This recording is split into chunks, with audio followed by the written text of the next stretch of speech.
A hidatidose é uma doença parasitária crônica. Ela é causada pela fase larval do parasito Echinococcus granulosus, que é um plateuminto da família das tênias. Ele apresenta 3 fases de vida: adulto, ovo e larva.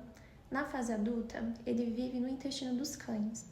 Essa doença ela se caracteriza pela formação de cistos no fígado, nos pulmões e em outros órgãos. A hidatidose é uma zoonose relevante em saúde pública por causar complicações graves em humanos e por esses outros motivos. Alta morbidade. Provoca a formação de cistos hidáticos em órgãos como fígados e pulmões, podendo causar dores abdominais, tosse, falta de ar. Caráter zoonótico. É transmitida entre animais e humanos. Impacto socioeconômico. Além de afetar a saúde humana, gera grandes prejuízos na pecuária. É uma doença crônica e silenciosa. Muitas vezes o diagnóstico ele acaba sendo tardio, assim exigindo cirurgias e tratamentos prolongados, aumentando os custos ao sistema de saúde.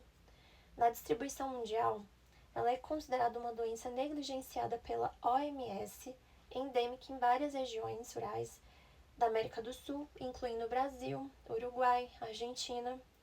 Prevenção complexa. Depende de medidas conjuntas em saúde animal e humana. A hidatidose é uma doença de relevância pública, especialmente nas zonas rurais, porque pode causar complicações graves, assim exigindo tratamentos custosos. Além disso, também pode impactar economicamente na pecuária, quando há uma grande perda de produtividade de animais infectados. O agente etiológico. O nome científico da hidatidose, que também é chamada de equinococose, depende do parasita causador, que pertence ao gênero Echinococcus. Os principais são Echinococcus granulosus, que causa a equinococose cística, que é a mais comum, e também temos o Echinococcus multilocularis, que causa a equinococose alveolar, que é a mais grave. Na primeira imagem, podemos observar o Echinococcus granulosus na sua fase adulta, com o escólex e suas ventosas, e na pontinha tem o rostro, onde tem os ganchos que é para ele se fixar no hospedeiro.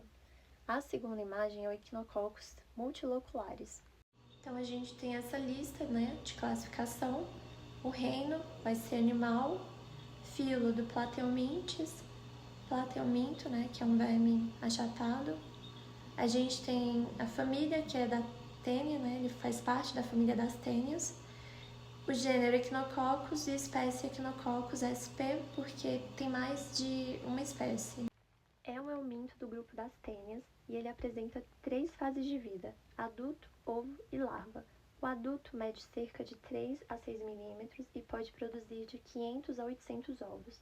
Na forma evolutiva, o ovo ele é ingerido por um humano ou um outro animal que libera a oncosfera no intestino.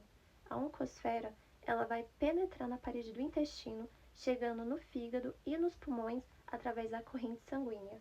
A larva ela cresce bem devagar, formando os cistos, e na fase adulta ele se forma no intestino dos cães, assim completando seu ciclo.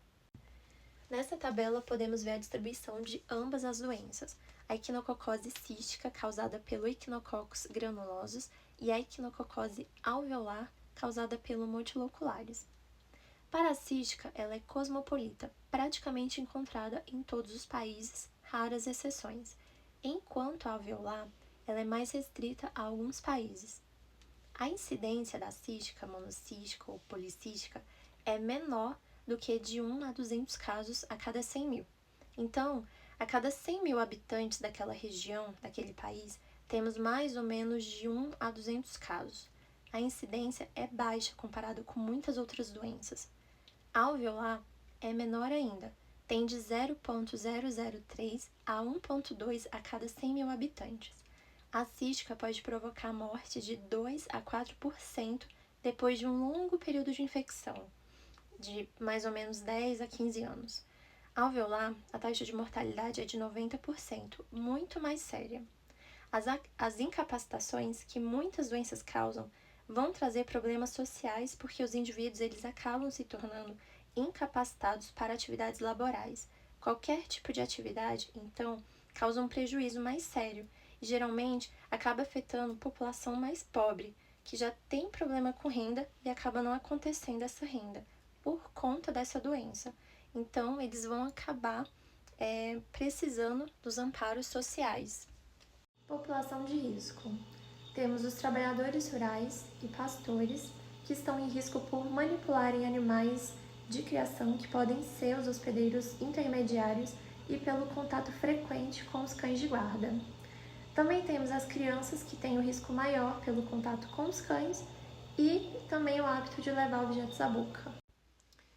Nas comunidades indígenas e rurais isoladas, risco pelo consumo de carnes cruas e vísceras de animais e cães sem controle sanitário. Populações em áreas endêmicas, risco nas regiões da Ásia, Norte da África, América do Sul, com a criação intensiva de herbívoros e presença de cães, tanto domésticos como selvagens. Profissionais de saúde e veterinários que têm o risco pelo contato com os órgãos infectados e fezes de animais contaminados. Donos de cães, risco quando os animais comem vísceras infectadas e eliminam os ovos do parasita nas fezes. O ciclo envolve hospedeiros definitivos, intermediários e às vezes reservatórios. Os hospedeiros definitivos, cães e outros canídeos como lobo, raposa e chacal, vai acabar ocorrendo no intestino desses animais e os vermes adultos liberam os ovocitos nas fezes. O hospedeiro intermediário normalmente são os herbívoros como ovelhas, cabras, porcos, os humanos também, Eles acabam sendo hospedeiros intermediários por acidente. Acontece quando os animais eles ingerem ovos do ambiente e esses ovos são transformados em oncosferas. Reservatório. São os animais silvestres ou domésticos que mantêm o ciclo sem sintomas importantes, sendo raposas e cervos para equinococos multiloculares e cães e ovelhas para equinococos granulosos. O parasita adulto ele vive no intestino delgado do cachorro, que é o hospedeiro definitivo. O verme adulto ele se fixa na parede do intestino através do escólex, uma estrutura com ventosas onde se alimenta. O parasita produz ovos que são eliminados nas fezes do cachorro.